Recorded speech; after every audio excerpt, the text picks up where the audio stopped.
Hi friends, అందరికీ నమస్కారం. ఈరోజు మనం తెలుసుకోబోయే కథ ఏమిటి అంటే పరోపకారం. ఒకసారి విష్ణుమూర్తి నారదుడు సరదాగా భూలోకానికి వస్తారు. అక్కడ ఒక పేద బ్రాహ్మణుడు యాచక వృత్తిలో ఉండడం చూసి నారదుడు జాలిపడి అతనికి సహాయం చేయాలని తలచి బంగారు నాణ్యముల మూటను అతనికి ఇచ్చి ఇకనైనా యాచనను వదిలి హాయిగా జీవించమంటాడు. అప్పుడు బ్రాహ్మణుడు సంతోషంగా ఇంటికి వచ్చి ఆ మూట ఎవ్వరికీ కంటపడకుండా దాచిపెట్టాడు. అయినా తన సంతోషాన్ని ఆపుకోలేక భోజనం చేస్తున్నప్పుడు బంగారు నాణ్యాల మూట గురించి భార్యతో చెబుతాడు. ఇదంతా ఒక దొంగ చాటున దాగి ఉండి విని అర్ధరాత్రి అయ్యేదాకా వేచి ఉండి ఆ తర్వాత ఆ మూటను దొంగలిస్తాడు.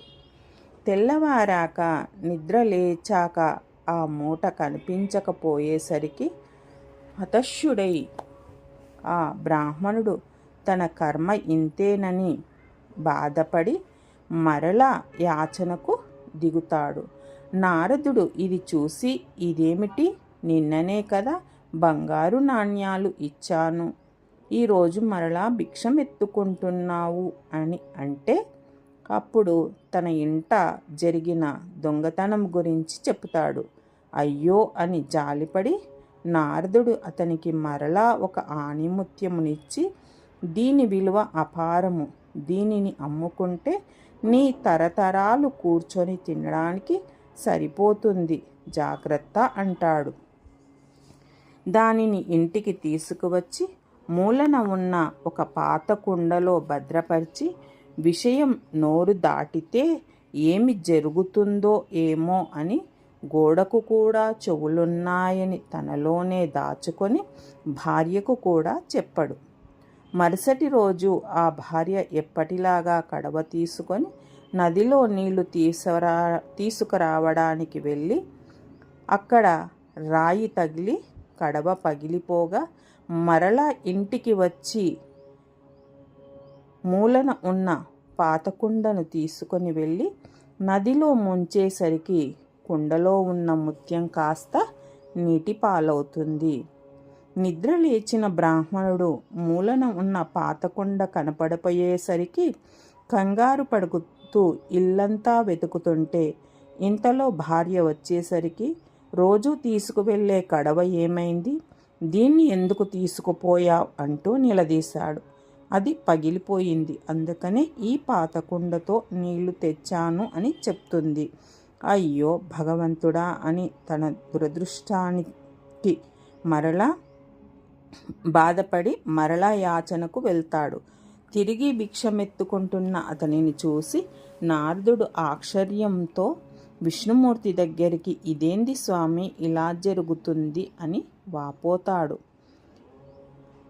నారద, నువ్వు ఉండు, ఈసారి నేను వెళ్ళి చూస్తాను అంటూ విష్ణుమూర్తి ఆ బ్రాహ్మణుడి దగ్గరకు వెళ్ళి 2 పైసలు ఇస్తాడు. బ్రాహ్మణుడు విష్ణుమూర్తిని యగాదిగా చూసి, ఓరి దేవుడా, నీకన్నా ఆ నారదుడే మేలు, బంగారు నాణ్యాలు ఆణిముత్యాలు ఇచ్చాడు, నీవు కేవలం 2 పైసలు ఇచ్చావు అంటూ తన నిరసనను వ్యక్తం చేసి వెళ్ళిపోతాడు. నదిలో చేపలు పడుతున్న బెస్తవాడి గాలానికి చిక్కిన చేపలు గిలగిలా కొట్టుకుని ఉంటుంటే చూసి బ్రాహ్మణుడు తట్టుకోలేక తన దగ్గర ఉన్న 2 పైసలు ఇచ్చి ఆ చేపను కొని తిరిగి నదిలో వదిలివేస్తుంటే ఆ చేప నోటిలోంచి ముత్యం ఇతని చేతిలో పడుతుంది.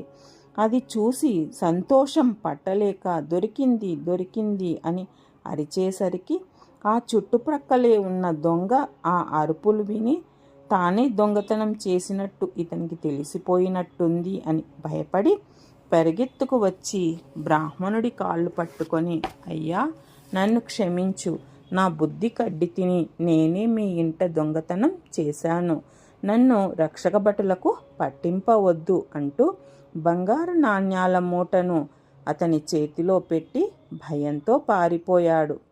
చూసారా ఫ్రెండ్స్, తనకు దొరికిన నాణ్యాలు తనకే అనుకున్నప్పుడు అది దొంగలించబడింది. ఆణిముత్యం దొరికిన సంగతి తన భార్యకు కూడా చెప్పకుండా దాచిపెట్టినందుకు పోగొట్టుకున్నాడు.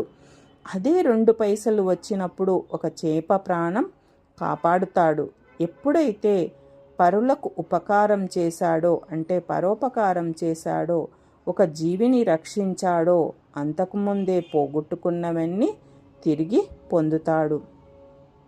స్వార్థంతో ఉన్నప్పుడు అన్నీ పోగొట్టుకున్నాడు. సాయం చేసినప్పుడు అన్నీ తిరిగి పొందాడు. కాబట్టి మనం మన గురించి కాకుండా ఇతరుల గురించి కూడా ఆలోచించాలి. ఇతరులకు సహాయం చేయాలి.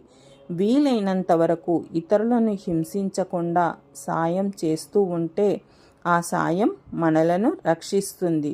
ఎదుటి వారికి సహాయం చేయడం వారి కోసం కాదు, అది మన కోసమే అని మనం గ్రహించాలి. Okay friends, thank you.